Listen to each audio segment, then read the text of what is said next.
Hello there, it's Mr. Brown here. I'm just going to read what I've written here. It's just on my computer screen. Over the past few decades, I've noticed the term homophobia occasionally smeared across the media and entertainment industry. What upsets me is the way it's been presented. It comes across to me that if anyone doesn't like homosexuality, then they must be homophobic.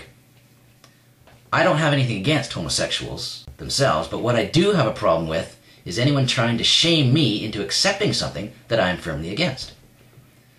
First of all, even if someone does have an irrational fear or dislike of homosexuality, why should anyone shame them for it?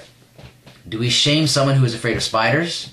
Or someone who is uncomfortable being in enclosed places like claustrophobics are? No, of course not. So why should there be such a stigma against homophobia? Anyone with a phobia can get help for it, but we don't shame them. Unfortunately, fear is probably not the issue, as the word phobia suggests. The media has managed to associate the term homophobia with violence and hostility. I believe that's why the average person might be afraid to express their opposition to someone who's involved in homosexuality for fear of being labeled a homophobic, and thus being accused of being hostile. There seems to be no tolerance for anyone who might disapprove of homosexuality. Now, obviously, I'm not denying that there is violent behavior towards people who may be or are suspected of being homosexual. And I'm certainly not condoning violence. And it's unfortunate that some have been known to commit suicide, which is tragic. But to suggest that anyone who is against that particular lifestyle is responsible for someone taking their own life is inappropriate. Lots of people choose to end their lives, but we don't blame someone else for their actions. Certainly people who do consider suicide tend to be under tremendous emotional pressure to end it all. But suicide can be such a selfish act, causing many others pain. Anyone finding themselves in that situation, whether homosexual or not, needs to find some support, because there are people who care and are willing to help. We live in a world that can be quite painful at times, and there are a lot of people who are the objects of hatred and violence, not just homosexuals.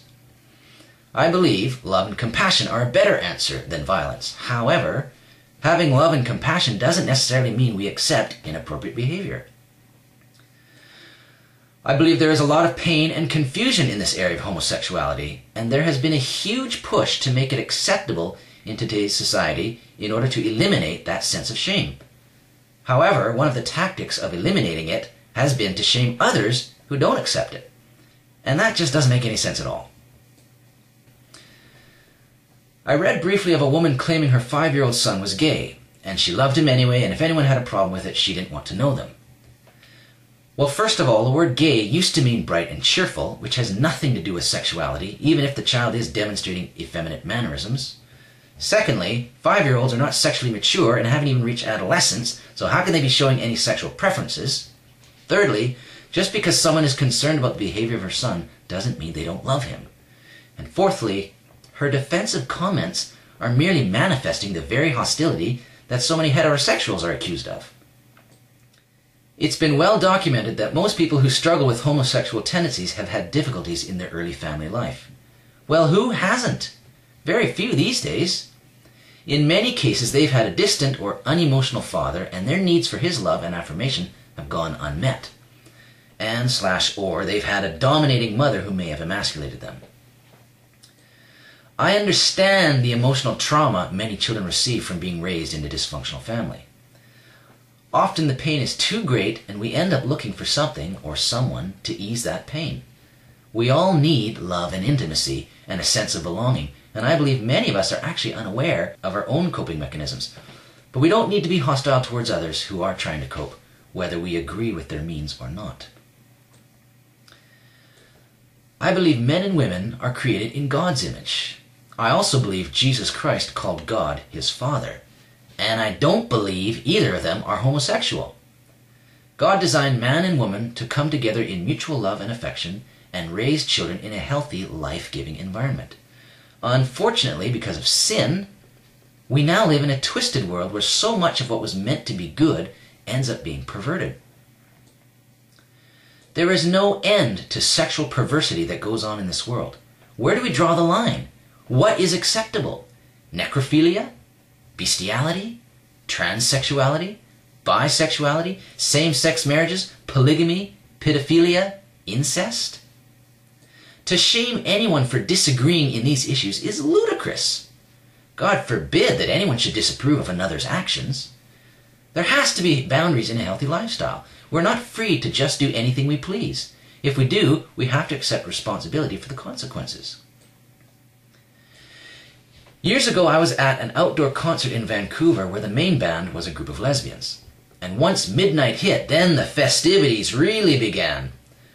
What I witnessed on stage was senseless and childish as they flaunted their obscene behavior. It was so perverse and gross, my friend and I ended up having to leave long before it was over. I remember seeing a downtown street march on TV, and the men were dressed like women and chanting, "We're here, we're queer, we're not going shopping." When I was in the Philippines, some young men with their faces covered in makeup were hanging out of this booth on the side of the road, shamelessly whistling and yoo-hooing and batting their eyelashes at us. I felt uncomfortable and almost apologetic for my disgust at their overly forced, effeminate behavior, and that I was the one intruding. I got so mad at this reversal that I walked right up to them and looked them straight in the eye and said loudly and firmly, "God made man in his image." I could see in their eyes the pretense falter. Once again, I have nothing against these people, but it's certain behaviors and attitudes that I have a problem with.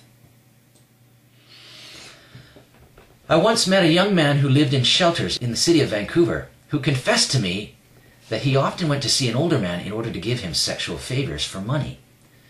We were sitting in the middle of a busy shopping mall, and he seemed so hurt and lonely, I asked if I could pray for him. He said yes, and when I put my hand on his back and started praying out loud, passerbys looked on as the poor guy closed his eyes and leaned in, resting his head on my shoulder, starving for affection. You see, I realize that not everyone who struggles with their sexuality is childish or has an agenda or wants to be outrageously perverted. Many of them are hurting, confused, ashamed, afraid, and lonely. I have great sympathy for them, and there are resources and services available for anyone needing someone to turn to. So to clarify, my issue is not with people who are struggling. The issue for me is about sex and what it has been designed for. And I am stating that I resent when society tries to vilify or pressurize its citizens to change their convictions or to have to apologize for them. And if anyone demands acceptance and tolerance, well, it goes both ways.